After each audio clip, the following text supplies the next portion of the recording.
मतलब कथा सुनकर केवल एक कान से सुनी, एक कान से निकाल दी, एक कान से श्रवण करी, दूसरे कान से निकाल दी। घर पहुंचे, घर के लोगों ने पूछा आप कथा में गए थे, क्या लेकर आए? तो आपके स्मरण में नहीं आया। पर हमने देखा, ये अनुभव किया है, जब से लोगों ने शिव महापुराण की कथा को श्रवण करना प्रारंभ करा तो इन्होंने केवल सुनी नहीं है, इन्होंने केवल श्रवण नहीं करी है, इन्होंने अपने भीतर उतारी भी है, अपने भीतर धारण भी करी है, अपने भीतर धारण भी करी है। केवल उतारना और धारण करना, श्रवण करना, ये अलग अलग प्रसंग है। अपने भीतर उतार कर जो शास्त्रों की रीति है, जो शास्त्रों के क्रम है, जो शास्त्रों में वर्णन किया गया है, उस पर चलना भी है।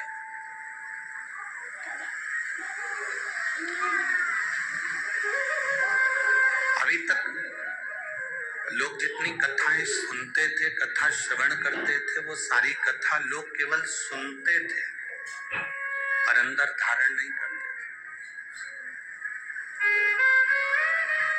पर शिव महापुराण की कथा वो कथा है जिसको लोगों ने धारण करा और एक लोटा जल ले जाकर शंकर भगवान को समर्पित करना प्रारंभ करा। मतलब अपने भीतर उसको उतारा, अपने भीतर उसको धारण किया, अपने भीतर उसको उतारा।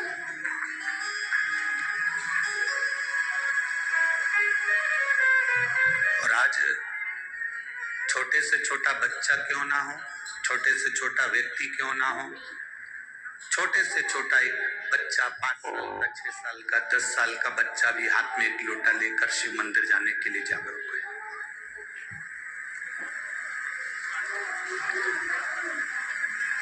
और ये जरूरी है। आप गुरु के दरवाजे तक जा रहे हो, गुरुद्वारे तक जा रहे हो, आप मंदिर के द्वार तक जा रहे हो, मंदिर के द्वार तक पहुंच रहे हो, आप किसी संत सदगुरु की शरणागति तक पहुंच रहे हो, तो ये एक आपके जीवन का एक आनंद है।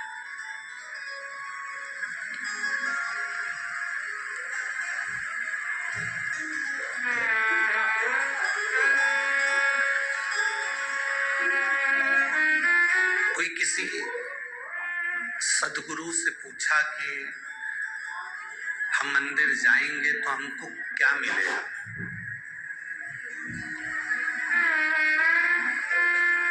हम मान लो मंदिर गए तो हमको क्या मिलेगा? एक सदगुरु से किसी ने पूछा, एक संत से, एक सदगुरु से, एक गुरु से, एक साधु से, एक तपस्वी से, एक साधक से, एक उपासक से किसी ने पूछा क्या मान लो हम मंदिर गए, हम गुरुद्वारे तक गए, हम भगवान की चौखट तक गए, हम गुरु की चौखट तक गए, हम मंदिर, देवालय, शिवालय तक गए, तो हमको क्या मिलेगा? अब कोई कहे कि तुम्हें वहां भगवान मिल जाएगा, कोई कहेगा तुम्हें वहां गुरु का दर्शन मिल जाएगा, कोई कहे तुम्हें वहां पर प्रसाद मिल जाएगा, कोई कहे तुम्हें वहां पहुंचकर बहुत सारा वैभव मिल जाएगा, कोई कहे कि तुम गुरु के दरवाजे तक जाओगे, भगवान के दरवाजे तक जाओगे, गुरु के द्वार तक जाओगे तो तुम्हें बहुत सारा धन, वैभव, सत्ता, पैसा, दौलत सब मिल जाएगी। तो ये शिव महापुराण की कथा नहीं कहती। शिव महापुराण की कथा कहती है जिस दिन आप भगवान के मंदिर, देवालय, शिवालय, गुरु के द्वार तक जिस दिन तुम जाना प्रारंभ कर देते हो, उस समय पर तुम्हारे मन में जब भगवान के दरवाजे पर, गुरु के द्वारे तक जाने का मन में जब विचार आ जाता है तो ये समझ लेना कि धन दौलत तो कोने में पड़ा रहे, उस गुरु की और परमात्मा की जब दृष्टि हो जाती है तो आप ऐसे ही अरबपति बन जाते हो। करोड़पति की तो बात ही दूसरी।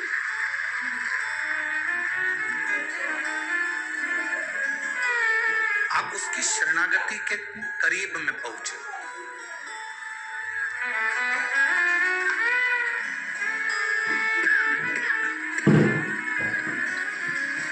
आप उसके नजदीक पहुंचे हो, आप उसके करीब पहुंचे हो। चलो एक बात और सरल भाषा में लो, एक छोटा सा पोता दादाजी की गोद में बैठता है तो उसकी जेब का पेन लेके उठता है। बोलो सही है कि गलत? उसकी जेब में कोई डायरी रखी है तो डायरी निकाल लेता है। बोलो सही है कि गलत? दादाजी की गोद में बैठा है तो मोबाइल रखा है तो मोबाइल निकाल लेगा, डायरी रखी है डायरी निकाल लेगा, पेन रखा है पेन निकाल लेगा। और दादी की गोद में बैठा है तो उसके पास में जो पर्स में डब्बियां रखी है, लौंग की डब्बी है, इलायची की डब्बी है, सुपारी की डब्बी है, तंबाकू की डब्बी है, उसके उसके उसके पर्स में, उसके बैग में जो जो सामान होगा, छोटा सा बैग है तो उसकी चेन खोलेगा, दादी के पास बैठेगा, माँ के पास बैठेगा, चेन खोल के उसमें जो जो सामान होगा, उसका भले वो लाली लिपस्टिक क्यों ना, जो भी सामान उसके बैग में होगा वो उस बैग में से निकाल। बोलो सत्य है कि गलत? जम के तो बोलो जरा। ठीक है, दादाजी की गोद में बैठा तो दादाजी का कुछ ना कुछ सामान लेके उठा, दादी की गोद में बैठा तो दादी का कुछ ना कुछ सामान लेके उठा, नानी की गोद में बैठा तो कुछ ना कुछ सामान लेके उठा, नाना की गोद में बैठा तो कुछ ना कुछ सामान लेके उठा। उसी तरह हम सबके दादा दादी नाना नानी वो ईश्वर, वो परमात्मा, वो मेरा ओघड़दानी, वो शंभू, वो भोलेनाथ, उनकी गोद में जब हम बैठते हैं तो कुछ ना कुछ लेकर उठते ही हैं, खाली उठते ही नहीं।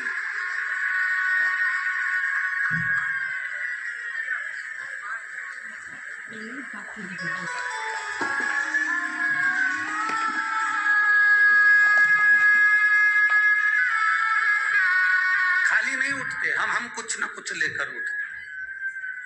किसी गुरु की सेवा मिली है ना, गौ माता की सेवा मिली है ना, संत की सेवा मिली है, सदगुरु की सेवा मिली है, किसी को आप प्यासे को पानी पिला रहे हैं, भूखे को भोजन करा रहे हैं, वो सेवा यदि आपको मिली है उसका फल मिलता है। एक बार गुरु नानक देव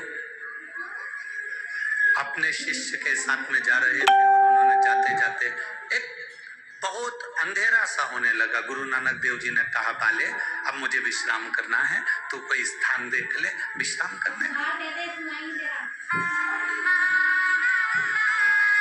बाले ने विश्राम करने का स्थान देखा और स्थान देखकर बाले ने कहा, गुरुजी विश्राम करने का स्थान तो है पर एक टूटा सा झोपड़ा है, टूटा सा मकान है। गुरु नानक देव जी ने कहा, हमें ये मकान भी चलेगा, हमें ये झोपड़ा भी चलेगा, चलो। अब गुरु की दृष्टि में कोई जरूरी है कि महल होगा तो ही श्रेष्ठ होगा, झोपड़ा होगा तो भी श्रेष्ठ।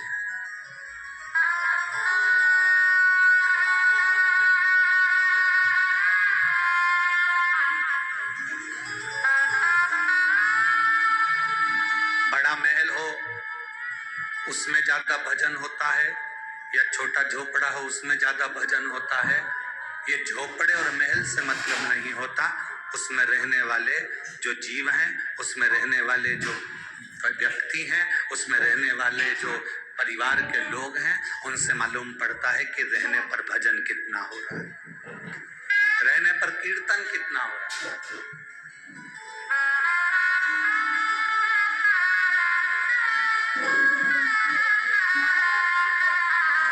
उसमें रहने वाला भगवान की अविरल भक्ति को कितना धारण कर रहा है।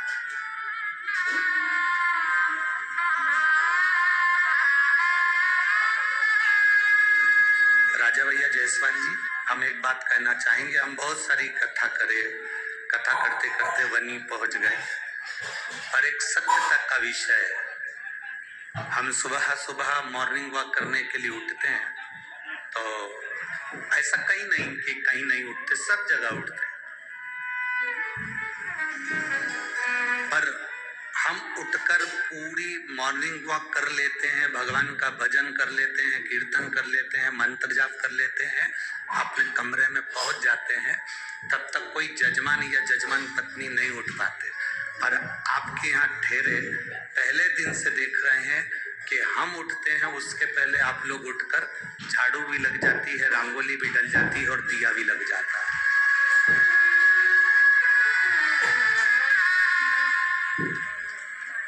ये प्रभु कृपा।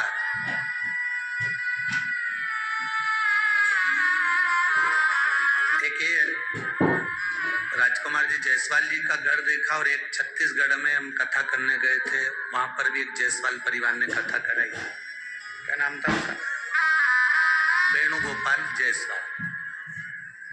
वो वेणुगोपाल जायसवाल की धर्म पत्नी स्कूल में टीचर, और वेणुगोपाल कोई कंपनी में काम करता है, हाँ कोई छोटा मोटा वो काम करता, वेणु शंकर जायसवाल।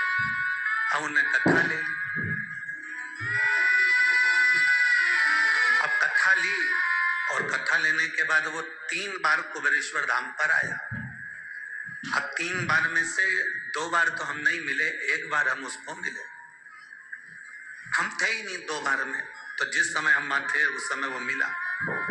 वेणु शंकर जायसवाल, छत्तीसगढ़ कौड़िया है ना, कौड़िया। अब आते से ही बोला, गुरुजी हमने कथा ली है, और कथा लगभग लिए हुए, देखो ये शिव का अनुभव है, ये हमारे जीवन के कुछ अनुभव हैं जो आपके बीच में हम कभी कभी कह देते हैं, नहीं तो अपने अनुभव कभी नहीं कहते। हम जितना बन सकता है कथा कहने का प्रयास करते हैं। उसने कहा गुरुदेव कथा ली है और 4 महीने बचे हैं, और 1.5 साल पहले हमने कथा ली। हमने कहा हो गई तैयारी? कहने लगा गुरुदेव पत्नी टीचर है, और मैं एक जगह पर काम करता हूँ, साधारण सा मेरा परिवार। हमने कहा कथा का क्रम देख रहे हो, इतना बड़ा क्रम होता है, कितना पंडाल की व्यवस्था, मंच की व्यवस्था, साउंड की व्यवस्था, भोजन की व्यवस्था, बैठने की व्यवस्था कितनी होती है वेणुगोपाल जी। तो कहे गुरुजी पहले तो इतना नहीं था, पर अब देखकर तो बहुत थोड़ा सा लग रहा है। हमने कहा क्या चाहते हो? तो कि बस कथा ली है, कथा हो जाए। हमने कहा विश्वास है ना तुमको कि भोलेनाथ कथा करने आएंगे और कथा करवाएंगे और कथा सुनेंगे? कहाँ पूरा है? तो हमने कहा बस बाबा से विनती करो और तैयारी करो।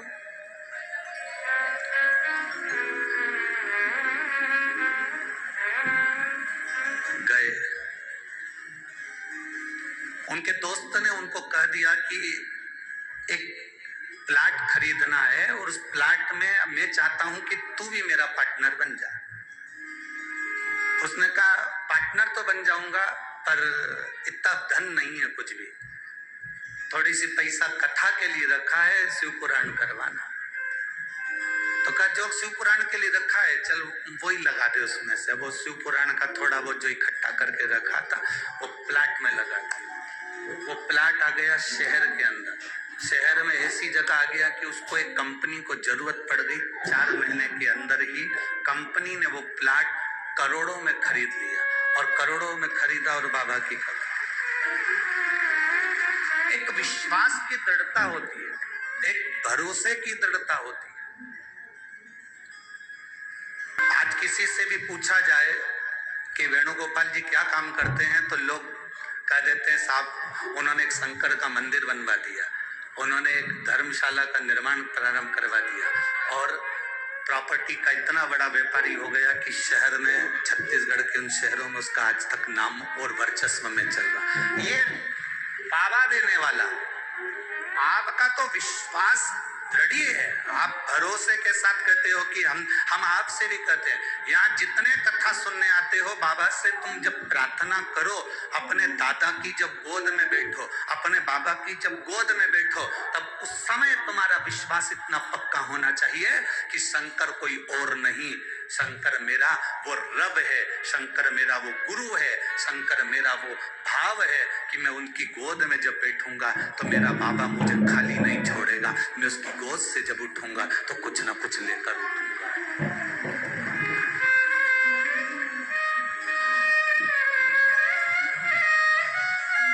एक महिला यहाँ पर बैठी है जिसको डॉक्टर ने भी नीचे बैठने का मना कर दिया था। पाँव में तकलीफ थी, घुटने में तकलीफ थी, कमर में तकलीफ थी, गैप था, और डॉक्टर ने कह दिया था कि तुम नीचे कभी नहीं बैठ पाओगे। वो पहले दिन कथा सुनने के लिए आई थी तो साथ में स्टूल लेकर आई थी, और उसने सुना पहले दिन की कथा में कि अगर दिल से बैठकर सुन रहे हो तो जो मांगोगे, ये घुटने का दर्द, ये कमर दर्द तो तुम हमें लिखकर भेजोगे। आज उसने पत्र भेजा। राधिका जोशी भद्रावती जिला चंद्रपुर से आई है। कहीं बैठी हो तो हाथ हिला देना। भद्रावती जिला चंद्रपुर। 3 साल से मेरे पैरों में तकलीफ थी। ऐसा कोई हॉस्पिटल नहीं है जिसमें मैंने इलाज नहीं करवाया। नीचे 3 साल से नहीं बैठ पाई थी। कहाँ है? हाथ हिलाओ एक बार। हाँ ठीक है, दिख गया। 3 साल से मैं नीचे नहीं बैठ पाई थी। पर पहले दिन की कथा में आपने जो वर्णन किया था, उसके बाद मैंने भी मन में सोच लिया, भोलेनाथ मैं कल कथा सुनने के लिए आऊंगी। अगर तूने मुझे इतना बल दे दिया, मैं नीचे बैठकर कथा सुनना चालू कर दूं और मेरा पांव चलने लगेगा, तो मैं तेरी 7 दिन की कथा सुनूंगी। बाबा 2 से 3 दिन मैंने यहाँ कथा सुनी और बाबा की कृपा से मेरे पैरों ने काम करना प्रारंभ कर। अब घर पर भी मैं नीचे बैठ सकती हूँ और कथा में भी नीचे बैठ सकती हूँ।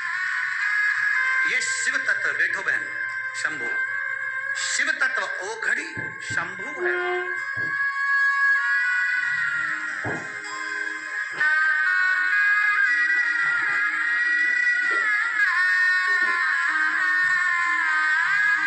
आप जब उसकी शरणागति में जाएं तो आपके भीतर अलग एक ऊर्जा होना चाहिए, एक ऊर्जा।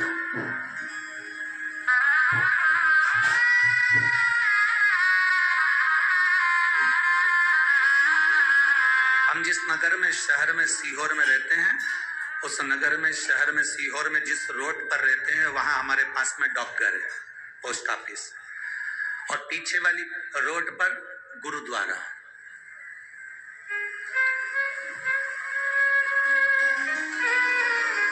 अब जब भी कोई गुरुद्वारे का दर्शन करने के लिए या वहां से जो भी प्रसाद लेकर हलवे का निकलता, और हम भी वहां जाते गुरुद्वारा दर्शन करने के लिए, और जब भी कोई, हम जब नहीं पहुंच पाते, कोई निकलता तो हलवे का प्रसाद हमको दे जाता। अब जितने गुरुद्वारे से आने वाले, हम उनसे एक ही बात कहते हैं, दादाजी से मिली आए? तो वो मुस्कुराकर कहते, गुरुजी तुम भी क्या बात करते हो, हम गुरुद्वारे गए थे, गुरु नानक देव जी के पास गए थे। हमने कहा वही तो दादा है, दादा के पास बैठोगे ना तो कुछ न कुछ तो मिलेगा ना। जैसे हमको हलवा मिल जाता है, प्रसाद मिल जाता है, उसी तरह जब हम शिव के पास बैठते हैं, हम औघड़ी के पास बैठते हैं, हम किसी सतगुरु के पास बैठते हैं, हम किसी संत के पास बैठते हैं, तो हम खाली नहीं उठते। अगर किसी गुरु के पास में भी आप, भले गुरु ने तुमको प्रसाद नहीं दिया, भले गुरु ने तुमको कुछ नहीं दिया, भले गुरु ने तुमको एक शाल तक नहीं उड़ाया, एक माला तक नहीं दी, एक तुलसी का पत्ता भी नहीं दिया, एक रुद्राक्ष भी नहीं दिया, भले गुरु ने तुमको कुछ नहीं दिया, पर तुम गुरु के पास जाकर बैठे हो, मतलब तुम्हें कुछ ना कुछ, तुम चले भी गए तो मिलेगा। गुरु नानक देव जी ने कहा, पता करो मुझे यहाँ विश्राम करना है। भाले ने पता करा, सामने झोपड़ी है, झोपड़ी में एक माता रहती है, वो माता के घर में अपन रुक सकते हैं, पर दिक्कत केवल इतनी सी है कि माता के घर में इतनी जगह नहीं है। मत होने दो, अपने को क्या करना है, थोड़ी सी जगह में रुकना, रुकने की तैयारी करो। झोपड़े में गुरु नानक देव जी रुके, झोपड़े में रुके, और झोपड़े में गुरु नानक देव जी रुककर जब वापिस चले, झोपड़े में रुककर जब गुरु नानक देव जी वापिस चले, जाने के बाद गुरु नानक देव जी से बाले ने कहा, आप इसको कुछ दोगे नहीं? गुरु नानक देव जी ने कहा, रुक गए, प्रसाद पा लिया, बस चलो। अरे आप इतने बड़े गुरु हो, आप कुछ दोगे नहीं? गुरु नानक देव जी ने कहा, बाले तो चल रहा है कि मैं जाऊं? गुरु नानक देव जी भगवान का राम नाम स्मरण कर चलते रहे, आगे बढ़े। 4 साल तक गुरु नानक देव जी उस गांव में नहीं गए। 4 साल के बाद गुरु नानक देव जी उस गांव में गए, तो जहां झोपड़ा था वहां महल बना हुआ था, और बाले ने कहा, गुरुदेव यहाँ महल? गुरु नानक देव जी से कहा, पता करके आऊं कोई बूढ़ी माँ रहती है कि कोई दूसरा रहता है। जब जाकर देखा तो वो बूढ़ी माँ गुरु नानक देव जी का इंतजार कर रही थी कि जिसने कदम रखकर मेरे झोपड़े को महल बना दिया, वो गया कहाँ? वो गया कहाँ? आप शंकर जी के मंदिर में जाते हो तो आपके मन में आता है, मैंने पशुपति व्रत करा, भगवान ने क्यों नहीं सुना? मैंने इतने साल जल चढ़ाया, मैं 4 महीने से भगवान को जल चढ़ा रही हूँ, मैं 3 महीने से भगवान को जल चढ़ा रही हूँ, मैं 6 महीने से भगवान को जल चढ़ा रही हूँ, भगवान मेरी सुनता नहीं है। गुरु जी तुम तो झूठ बोलते हो कि भगवान सुनता है। मैं तो 5 महीने से चढ़ा रही, मैं तो 3 महीने से चढ़ा रही, मैंने तो 2 बार पशुपति व्रत कर लिया, मैंने तो 4 बार पशुपति व्रत कर लिया, मैंने तो 8 बार पशुपति व्रत कर लिया, मैंने तो ये कर लिया, मैंने तो बेलपत्री चढ़ा ली, भगवान मेरी सुनता नहीं है। गुरुजी तुम कहते हो भगवान सुनता है, मैं साल भर से भगवान को जल चढ़ा रही, भगवान मेरी नहीं सुनता। आपसे निवेदन है, गुरुजी ने जल चढ़ाने का बोला और तुमने जल चढ़ाना प्रारंभ करा, तुमने जल चढ़ाना प्रारंभ करा, कोई तुमने पाप नहीं करा। अगर आज तुम खड्डा खोद रही हो, उसको खोदते जाओ, खोदते जाओ, खोदते जाओ, उस खड्डे में पानी जरूर निकलेगा, ये निश्चित है। उसको खोदना पड़ेगा, जाते जाओ, उसके दरवाजे से तुम्हें कृपा जरूर मिलेगी, उसकी दया जरूर होगी, उसकी कृपा दृष्टि जरूर होगी।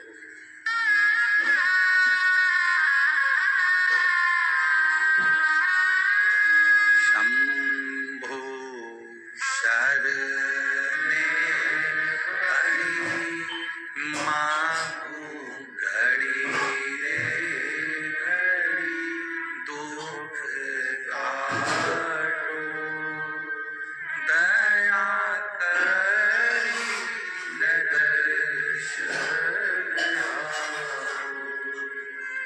शंभो शरणे हरि मागु घड़ी रे घड़ी दुख काटो दया करी दर्शन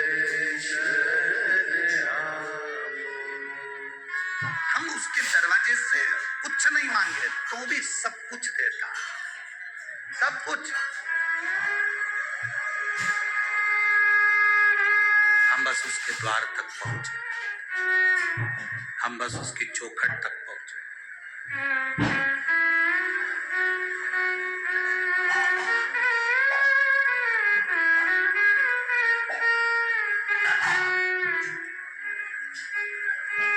और जब हम उसके पास में जाकर बैठेंगे, जब हम उसके करीब में जाकर बैठेंगे तो वो देगा, देने में कोई कमी वो देने में नहीं है।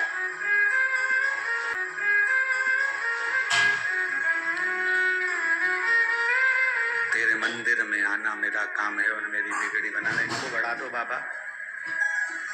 तेरे मंदिर में आना मेरा काम है और मेरी बिगड़ी बनाना तेरा। हम पहुंचे उसके दरवाजे पर, वो स्वीकार करेगा आपको, स्वीकार।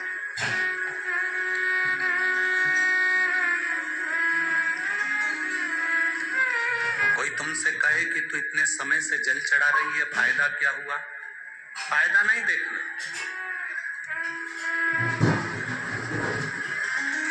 तो इतने समय से भगवान के मंदिर जा रही है, फायदा क्या हुआ? फायदा नहीं देखना।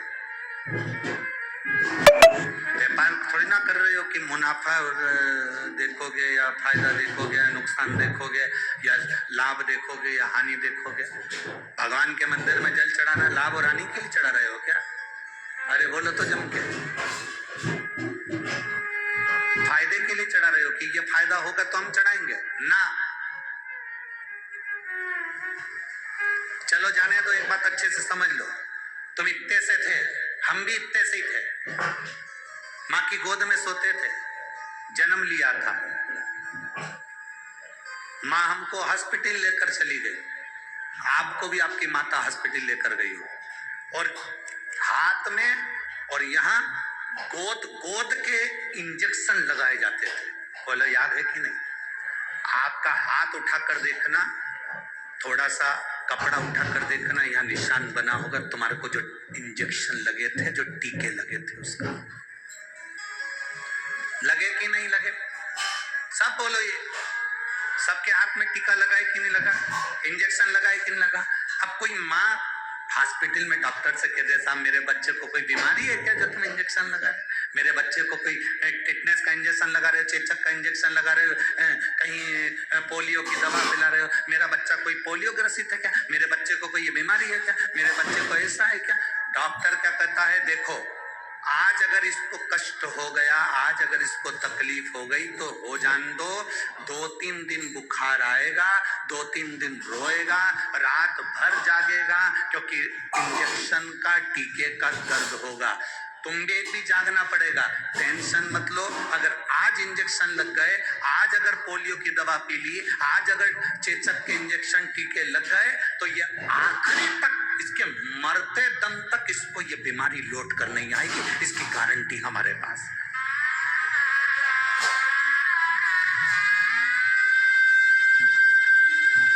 अब व्यक्ति कैसा हो गया? व्यक्ति कैसा है? एक्सीडेंट हो जाता है, हॉस्पिटल चले जाता है, जब महामृत्युंजय का पाठ चालू करता है। बोलो सत्य है? ब्लड प्रेशर गड़बड़ हो गया, कोमा में पड़ गया, तब महामृत्युंजय का पाठ चालू करता है। वेंटिलेटर पर पड़ा है, तब महामृत्युंजय का पाठ चालू करवाते हैं उसके घर के लोग। महामृत्युंजय का पाठ करवा, वो ठीक हो जाएगा। महामृत्युंजय का पाठ करवा, उसका एक्सीडेंट हो गया। महामृत्युंजय का अनुष्ठान करवा, उसके साथ ही हो गया। अर्थात अगर यही इंजेक्शन तुझे पहले लग गया होता, तू रोज एक लोटा जल देवादिदेव महादेव को चढ़ा रहा होता, तो प्रतिदिन शंकर जी के मंदिर पे चढ़ा हुआ जल पी रहा होता, तो तुझे आज वेंटिलेटर पर पड़ा नहीं होना पड़ता। कोई आएगा नहीं आएगा, कोई तुम्हें संभालेगा नहीं संभालेगा, पर वो मेरा महादेव, मेरा शिव तुम्हें संभालने के लिए जरूर आएगा। मेरा शंकर, मेरा शिव तुम्हें संभालने के लिए जरूर आए। मेरा देवादिदेव महादेव तुम्हें संभालने के लिए जरूर आए। अगर तुम्हारा विश्वास दृढ़ है, तुम्हारा भरोसा पक्का है, तुम शिव के शिव तुम्हारा हो गया, तो फिर तुम्हें पीछे नहीं हटना,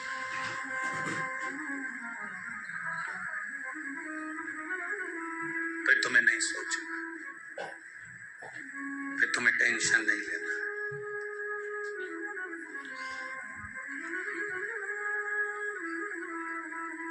दर्पण में मुख नहीं होता, संसार में सुख नहीं होता। ये अंदाजा आपकी जिंदगी में लगा कर रखना। दर्पण में केवल मुख देखोगे तब तक मुख है। दर्पण में परमानेंट तुम्हारा मुख है क्या? अरे बोलो तो जम के।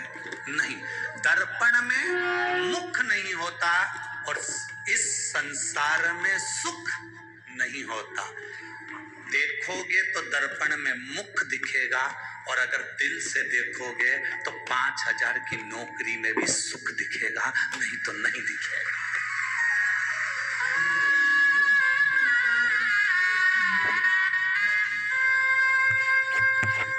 दर्पण में परमानेंट मुख नहीं होता, देखोगे तब दिखेगा। संसार में सुख नहीं होता, देखोगे तो दिखेगा। आपने सोच लिया कि मैं 10,000 की नौकरी में भी सुखी हूं, मतलब आप सुखी हो। और कोई करोड़ों रुपए कमा ले और उसमें भी नहीं सुखी रहता, उसमें भी जिंदगी भर रोता रहता, तो उसमें सुख नहीं है। आप 2 रोटी खा रहे हो और सुख की जिंदगी जी रहे हो, तो आपको रूखी रोटी में भी सुख नजर आएगा, और नहीं तो कोई घी की भी दे देगा तो सुख नजर नहीं आएगा।